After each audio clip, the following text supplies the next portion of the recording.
It was a crisp, cold winter day on the island of Sodor. Snow lay thick on the ground.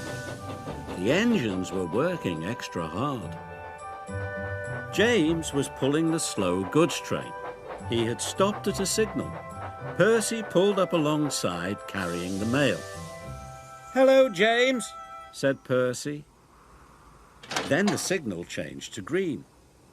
"Goodbye, James," whistled Percy, and he was off in a flash. "I was here first," grumbled James. "Why do I have to wait?"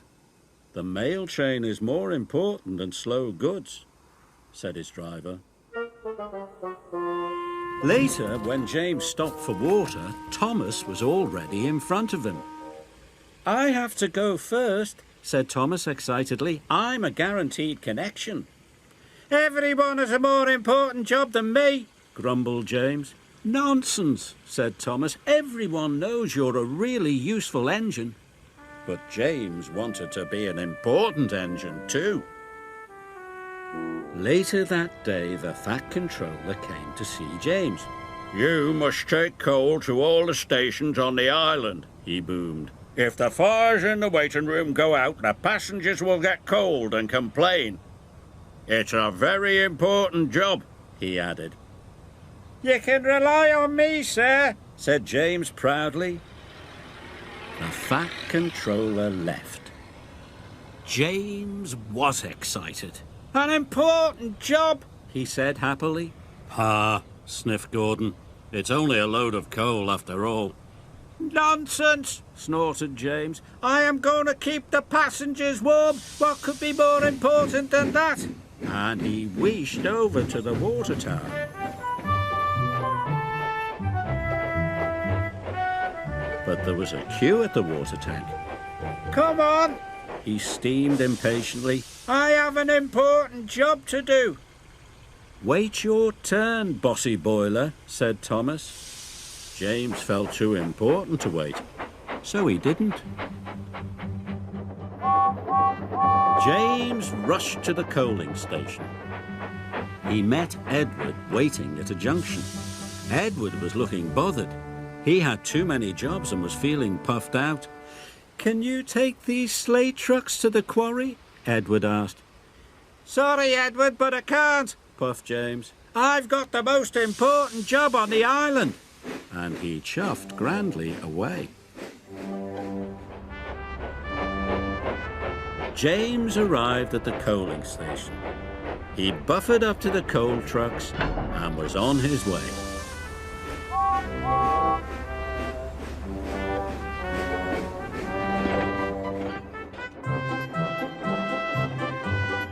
James was looking forward to delivering his coal. "Now I'm useful and important," he chuffed happily. Then there was trouble. James puffed harder and harder. He went faster and faster. Then he began to feel hotter and hotter. "I don't feel well," wailed James, and he had to stop. "Your water tanks have run dry," his driver told him. "We'll have to wait for help." Just then, Edward pulled up beside James. "Please, push me to the water tank," pleaded James. "I'm sorry," Edward puffed sadly. "You wouldn't take my trucks to the quarry, and now I'm running late with my passenger train." And Edward steamed away.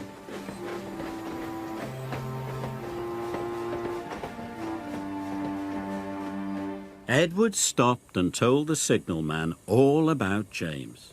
The signalman telephoned for help, and soon Salty was on his way. He pulled up alongside James. "Why didn't you fill up with water this morning, matey?" James told him about the queue at the water tank. "I've heard you were too busy to help Edward too," said Salty. "I was in a hurry," protested James. "Mine is the most important job on the island." "No job is more important than helping another engine," said Salty firmly. And deep down in his boiler, James knew Salty was right. Thanks to Salty, James's water tank was soon filled and he was well on his way. He knew he had to make up for lost time. Then James saw Diesel up ahead. He had broken down and looked unhappy. James wanted to tease him, but then he remembered what Salty had said. "No job is more important than helping another engine," he said to himself, "and even Diesel is an engine.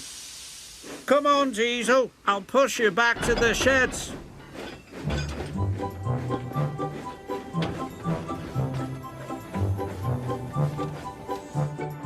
Pushing Diesel and pulling trucks was hard work. At last, James got Diesel to the repair yard, but he still had to deliver his coal.